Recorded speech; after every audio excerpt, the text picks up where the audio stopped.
He was an untalented and ordinary boy who found himself admitted to a school filled with exceptionally gifted students. However, things became even more complicated when he moved in with the three most talented and popular girls of the academy, leaving him no choice but to prove himself and find his own place among them. It all began at Seika Academy, a prestigious school where students cultivated unique talents. You had just transferred there, but on his first day he was humiliated by the vice captain of the martial arts club. In front of everyone, the vice captain mocked you, calling him a weak and talentless failure. The students whispered and looked down on him, particularly because he was the son of Subaru, a legendary actress and a symbol of greatness. That you demonstrate his talent before the three royals, the top three prodigies of the academy. Frustrated, you told him to stop comparing him to his mother. He attempted to fight back, but with his lack of skill and strength, he was effortlessly thrown to the ground. The crowd sneered, disappointed at how far Subaru's son had fallen. Still, you stood up and told the vice captain to stop obsessing over talent, claiming there was more to life than natural gifts. For a brief moment, sensing something of Subaru's charisma in you. But before the situation escalated, the vice captain was stopped by Miko, the president of the martial arts club, and one of the three royals. The other two royals arrived, Mia, the star of the advanced academic program, and Kazuki, the academy's brightest theater actress. You trembled at their presence, confused and intimidated by their fame and skill. Kazuki approached him, and, after learning of his lack of talent, bluntly told him that he had no place at this school. Don't defend himself, you showed them his acceptance letter for the general education program, but the royals were unfamiliar with such a department. Feeling unwelcomed, you attempted to leave, but Miko ordered him to clean the dojo as punishment for his attitude. You initially resisted, but he eventually complied. Later, when the martial arts team returned, they were shocked to see how thoroughly you had cleaned the entire dojo. Meanwhile, you reflected on his own life as he made his way to his new home. For as long as he could remember, he had wanted praise and recognition, just like his talented mother. He once believed he was a decent actor until he compared himself to Subaru and realized how far beneath her he truly was. Despite his failures, you kept trying in different fields, but every failure only pushed him further away from his mother. When Subaru became gravely ill, you regretted their emotional distance. While in the hospital, he saw her rewatching an old TV series where she played a loving mother in a happy family. You told her he liked that show, and she confessed that she loved it too, particularly the scenes where the family shared meals together. That moment, you realized that what Subaru truly desired was a happy family, something she never had. Unfortunately, before you could fulfill that dream for her, she passed away, leaving him with a note wishing for him to find happiness and create a family of his own. Though unsure how to achieve that, you vowed to try. Arriving at his new home, you were stunned to find a massive luxurious mansion awaiting him. His excitement, however, was cut short when Miko attacked him, wrapped only in a towel, assuming he was a trespasser. You quickly explained himself, but she slipped, landing in a compromising position. Instead of helping her, you teased her, drying her hair and frustrating her further. The other two royals, Miwa and Kazuki, soon arrived, surrounding you and demanding an explanation. You, equally confused, had no idea why they were living there too. Just then, his phone rang. The owner of the mansion, the father of the three girls, explained that you would be staying there as a favor to Subaru, and he hoped you could find his own path while living with his daughters. The sisters were far from welcoming. Shocked that their father had taken in someone despite their cold reception, you remained determined to build a sense of family with them. Honoring his mother's wish, as he settled in, you noticed the house was messy, with dirty dishes in the sink and laundry piled up. He learned that each girl had her own failed chores. Kazuki had broken dishes while attempting to clean them, and Miwa had neglected the laundry. Miko, responsible for cleaning, also failed to keep the house tidy, while you calmly took over, cleaning everything with ease. This impressed them, especially Miko, who recalled how he had cleaned the dojo. Using his charm, you managed to fluster the three sisters, though they quickly composed themselves. The next morning, he was excited for a day off, but the mansion shook as Miko began her intense early training. Miwa was already practicing shogi, and Kazuki was concocting a bizarre green drink in the kitchen. Curious, you asked them why they were so busy so early. Kazuki explained that this was their routine, just as brushing teeth was his. She dismissed his suggestion for breakfast together, prioritizing her rehearsals. Byo tried to invite Miwa as well, but she ignored him, consumed by her game. He was reminded of his mother, who often skipped family meals for her career. Miko also rejected his breakfast offer, claiming his food lacked proper nutrition. You began to understand that prodigies like his mother and the sisters were driven by an intense desire to perfect their talents, even at the cost of simple joys. Still, before they left for the day, he warmly wished them goodbye, surprising them. Though they brushed it off, they couldn't help but blush at his unexpected kindness. Later, you received a call from their father, who asked him to support the sisters. The man believed that, despite their talents, his daughters would face obstacles they couldn't overcome alone. He hoped you could help them grow and, in the process, find his own way.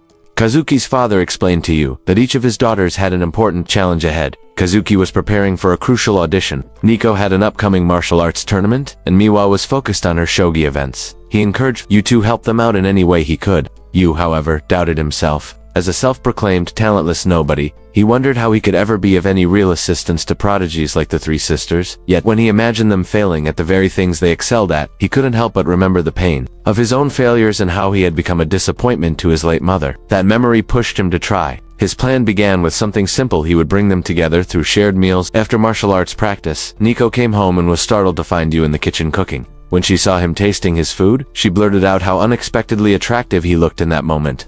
You offered her a taste of his dish, and though tempted, Nico pulled herself together and declined, claiming she wouldn't be tamed by his cooking. She left for a shower, but upon returning, she was surprised to see you still cooking, now surrounded by a pile of open cookbooks, working even harder. Not long after, Miwa entered the kitchen. You proudly announced that he would prepare the most delicious and nutritious meals for them. The sisters, however, dismissed his offer, brushing him off like they always did with their housemaid's attempts at cooking. Nico in particular, firmly believed she needed to control everything she ate in order to stay in peak physical condition. Nico couldn't resist peeking at Yu's dish. She began to drool when she saw the gourmet plate he had prepared. You suddenly appeared behind her, explaining with obsessive detail how the meal was perfectly balanced with the nutrients she needed to maintain her athletic form.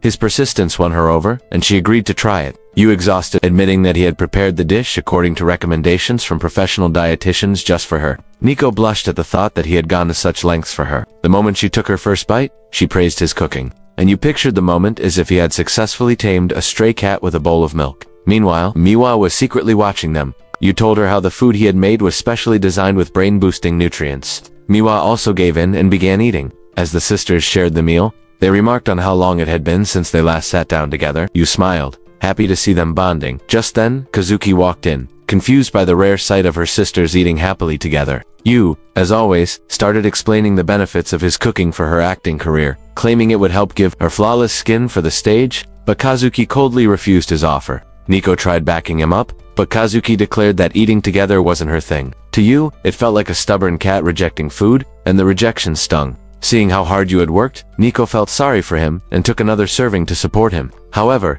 you accidentally commented that Kazuki's meal was loaded with carbs and might make her gain weight, which angered Nico. He quickly reassured her, promising to track her diet and keep her in shape, which only made her blush even harder. 3 days later, you started attending classes at the academy. Still unsure how to win Kazuki over, he decided that the best approach was to confront her directly. He found her surrounded by a crowd, but the moment they saw him, they mocked him as the school's talentless scrub. Kazuki joined in, teasing him unexpectedly. You began pleading with her to accept his special gift that would make her happy. While you was referring to his cooking, the girls around them misinterpreted his words, thinking he was making some sort of romantic advance. The misunderstanding caused chaos, and you panicked and ran away. Seeking help, he approached Nico, but every time he looked at her, she became flustered. Her friends cornered you for acting overly familiar with her, but Nico appeared with such an intimidating aura that they all backed off. You, once again defeated, turned to his final option, Miwa. In her classroom, Miwa was quietly playing shogi on her phone when she overheard classmates struggling with a math problem. Without hesitation, she solved it for them. But instead, the students seemed intimidated by her intelligence. You arrived and noticed how quiet and withdrawn Miwa was at school, just like at home. He tried to invite her to lunch, but Miwa rejected him and walked away. Determined, you chased after her, resulting in a ridiculous chase across campus just for the chance to share a meal. Eventually, they both collapsed from exhaustion, and you realized Miwa was as bad at sports as he was. He commented on her reserved nature, and Miwa admitted that being one of the 3 royals made it difficult for her to relate to others or talk about typical girl things. You responded by jokingly calling himself a fellow royal, though he clarified that he was more of a royal failure since he was bad at everything. Miwa couldn't help but giggle at his honesty, calling him an idiot. After that moment, they shared lunch together. Miwa advised you that if he wanted to get closer to Kazuki, he needed to figure out her favorite food. This gave you an idea. He would try to recreate their mother's cooking. Later that evening, he was preparing a special meal when Kazuki suddenly walked in, pale and exhausted, before collapsing in front of him. They quickly realized she had a severe fever. Though her sisters tried to take care of her, Kazuki stubbornly kicked everyone out of her room. You, unwilling to give up, continued sending her food, but she rejected every attempt. You barged into her room with his cooking. When she tried to push him out, her weakness made her stumble, and she accidentally fell on top of him. You reminded her that if she didn't get better, she would miss her rehearsals, and offered to act as her stand-in partner until she recovered. He boasted about being the son of the great actress Subaru, claiming that acting ran in his blood. Kazuki, momentarily intrigued, agreed to let him try. However, the moment you began reciting lines, his performance was so terrible that Kazuki kicked him out. Still, he returned day after day, determined to improve and help her rehearse, even if she always rejected him. His persistence frustrated Kazuki, who saw how different he was from her. She was flawless and dependable, while he seemed hopeless and clumsy. One night, Kazuki came downstairs and found you watching her old performances on TV, practicing his lines with intense focus. Seeing his effort touched her, though he was still a terrible actor, she recognized his determination. The next day, when you came to her room to practice again, Kazuki, remembering his effort, didn't kick him out. They began rehearsing together, and to everyone's surprise, especially Yusi, delivered one line perfectly. Realizing that after more than 10 years of trying, he had finally managed to act well, Kazuki, seeing his passion, felt a pang of envy. She finally accepted to eat his cooking so she could recover. He celebrated, promising her a masterpiece meal. However, Kazuki stopped him, blushing, and shyly admitted that there was something she needed to tell him. Curling up in embarrassment, she confessed that she didn't like carrots, mushrooms, bell peppers, or several other foods. Yu was shocked to realize that all this time, Kazuki wasn't rejecting his meals for any complicated reason. She was simply a picky eater.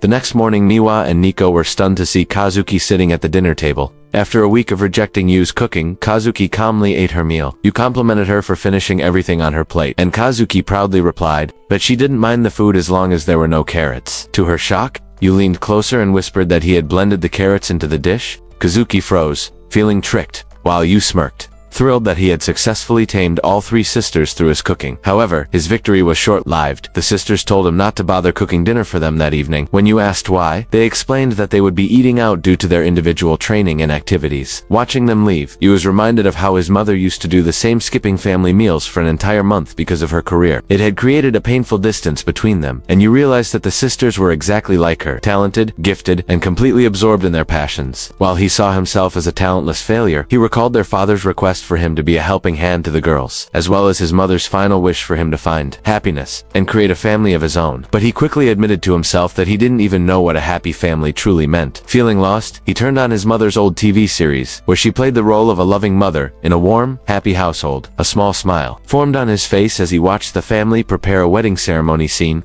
though it made him feel conflicted seeing his mother in a wedding dress. That evening, the sisters returned home after their long day. When Kazuki noticed Yu watching TV with tears in his eyes, she assumed that he was missing his mother deeply. Approaching him with a rare tone of kindness, she told him he didn't need to force himself to do chores just to earn their approval. Miwa and Nico agreed, reminding him that he was technically just a freeloader in their home. Yu was offended. He stood up and declared that he refused to be seen as a freeloader. He explained that, much like his mother, he had always believed that their differences in talent had prevented them from bonding. But before he had the chance to rebuild his relationship with her, she had died. He didn't want the same regrets with the sisters. With conviction, he announced that he wanted to create a happy family with them. The sisters were left stunned. Nico scoffed, calling his idea absurd, and challenged him to explain how he planned to achieve such a family. At that moment, the TV displayed a wedding scene between Subaru Yu's mother and her on-screen husband. The sisters, half joking and half daydreaming, teased that the only way you could create a happy family with them was by marrying them. They even imagined themselves wearing wedding dresses, but quickly snapped out of it and told you that such a thing would never happen, rejecting him harshly. Later that evening, while soaking in the bath, Nico found herself thinking about Yu. She begrudgingly admired how he remained calm and disciplined despite living with three attractive girls. Suddenly, Yu screamed from the other room. Nico wrapped a towel around herself and stormed out to check on him, only to find him crying over something trivial. She scolded him for ruining her bath time, but Yu scolded her back for walking around with just a towel, telling her she might catch a cold. Flustered, Nico ran back to the bathroom. She bumped into Miwa, who immediately noticed Nico's flushed expression. Miwa found it suspicious, and though Nico tried to hide the truth, Miwa guessed it had something to do with Yu. Just then, Yu appeared, handing Miwa her freshly cleaned laundry. When Miwa reached for it, their hands brushed, causing her to startle and drop the clothes. Nico, smirking, accused Miwa of blushing and asked if she had a crush on Yu. Miwa quickly denied it, and an argument broke out between them, with both refusing to admit they had any feelings for him. Kazuki walked in on their squabble and mocked them for fighting over what she called a pathetic, talentless loser. At that exact moment, Yu, oblivious to the tension, asked Kazuki to help him place a pan on the top shelf. She agreed without hesitation, and when Yu thanked her with a warm smile, Kazuki tried to play it cool but couldn't stop herself from blushing. The other sisters noticed and immediately called her out, starting yet another argument among the three. Frustrated, stepped in and scolded them for fighting without even knowing the reason. His words only irritated them further, and they all stormed off. As he looked around, you realized that the house was once again messy, which annoyed him. Still, the memory of them all sharing a meal earlier made him feel proud of how far he had come. While tidying up, you stumbled upon an old photograph of the sisters from years ago. They looked so young and adorable that he couldn't help but smile. When he asked who the picture belonged to, none of them admitted ownership, but you could tell from their reactions that one of them was lying. Someone secretly cherished the idea of the sisters being close again, just as he did. The next day, before he could figure out which sister it was, they informed him that they would all be leaving for their respective competitions over the weekend. Left without answers, you decided to take matters into his own hands. That night, he prepared warm milk for the sisters and casually revealed that he had booked them hotel rooms for the weekend, complaining about how much she hated hotel food. You teased her for already missing his cooking, which made her flustered deep down. The others also admitted that they would miss his meals. The following day, the girls departed for their events. Miwa competed in a shogi tournament and easily crushed her opponents, proving once again that she was a genius. On her way to the hotel, she passed a cherry blossom festival, which reminded her of the times she had gone there with her sisters. When Miwa arrived at the hotel, she was shocked to find Kazuki checking into the room next to hers. They questioned why they were both there when, to their surprise, Nico suddenly appeared as well. The three quickly realized that all of their events were taking place in the same city at that moment. You appeared disappointed that they didn't even know each other's schedules. He announced that they would be staying in the same hotel room. When the sisters asked why, you explained that this was their chance to bond as real sisters during their time off. He declared himself their festival conductor and insisted they visit the Cherry Blossom Festival together, just like they used to. The sisters, however, weren't thrilled. They barked at him for coming up with such a ridiculous idea right before their big events. To convince them, you mentioned visiting a nearby shrine that was said to bring good luck. Nico scoffed, saying true champions didn't need luck. But when you pointed out that legends like Messi, LeBron, and even Johnny Sins visited shrines for success, the girls hesitated. Finally, you showed them pictures of the festival's mouth-watering food, which easily swayed them, specially compared to bland hotel meals. Kazuki was the first to agree, but demanded that they all wear something stylish if they wanted to be seen with her. You took them to a kimono rental shop, where the owner was stunned to see the famous Madonna sisters. She eagerly dressed them in the most elegant kimonos, transforming them into breathtaking beauties. However, you noticed that Nico was sitting off to the side, refusing to wear one. He tried to persuade her to choose from the dozens of beautiful kimonos, but she stubbornly declined. Then, the owner suggested a blue kimono to match Nico's tomboyish image, but it brought back memories of how she had been forced to dress like a tomboy as a child, even when she wanted to look girly. Seeing her hesitation, you picked out a pink, feminine kimono for her. While everyone else doubted it would suit her, you insisted that she would look stunning. His confidence caught Nico off guard, and she shyly agreed to try it on. When she finally stepped out, everyone was left in awe. Nico looked so breathtaking in the girlish kimono that any man alive would have fought a war for her that very moment.